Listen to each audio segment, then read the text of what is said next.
Hello, Dr. Casella here, and in this video we'll be talking about fruitful functions. Fruitful functions are those functions that return a value after you call them.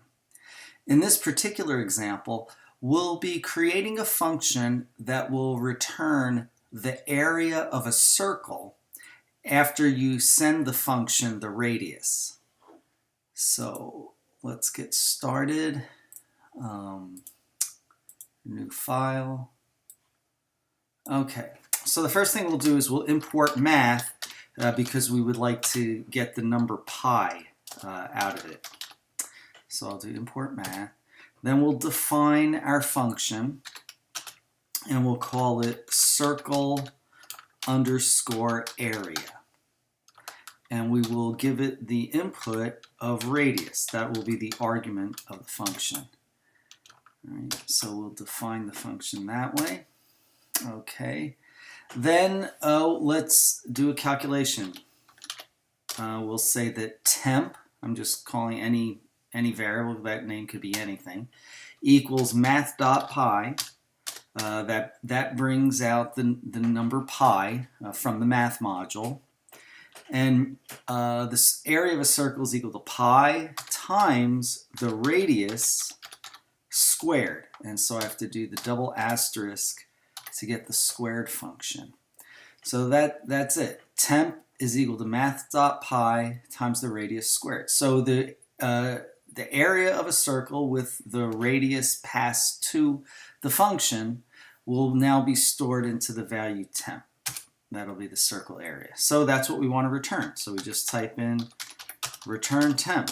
That's it. That's all there is to it to create a function that does that. So if I said input, and let's say in input I said give me the radius of a circle.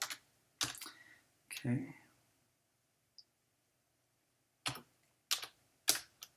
All right, put the /n for the carriage return. Okay, so let's see here. Remember when you do the input function. So if I said something like r equals input, so like r would be the radius. Give me the radius of a circle.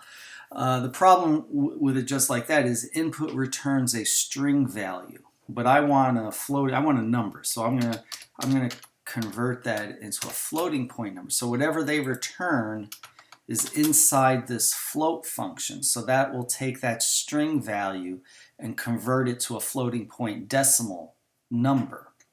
And so that number will be equal to the variable name r. And so now I could define area to be equal to circle underscore area of r. So what this is going to do is this will call the function circle area. It'll input whatever number r the user entered, and it'll pass that to the function, and then the function will return the area of the circle and put it into this variable named area.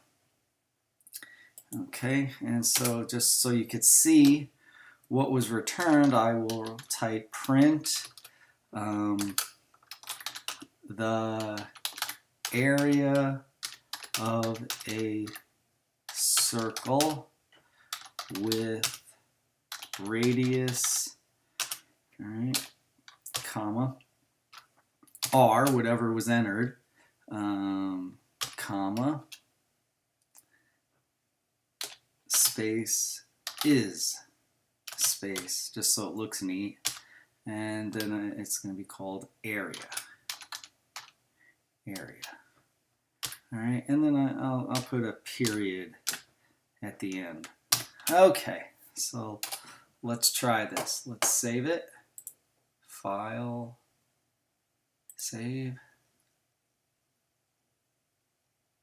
Okay, I'll leave it as untitled. Save. Yeah, just replace it. We'll run the module. give me the radius of a circle. Okay, so now remember that if I put in 1 for the radius of a circle, then pi times 1 squared is just 1. So it'd be pi times 1. So if I put in 1 for the radius of the circle, then this program should give me the value pi. Let's see. The area of a circle with radius 1 is, and here you could see the number pi. So it did it. All right, that's all for now. Bye.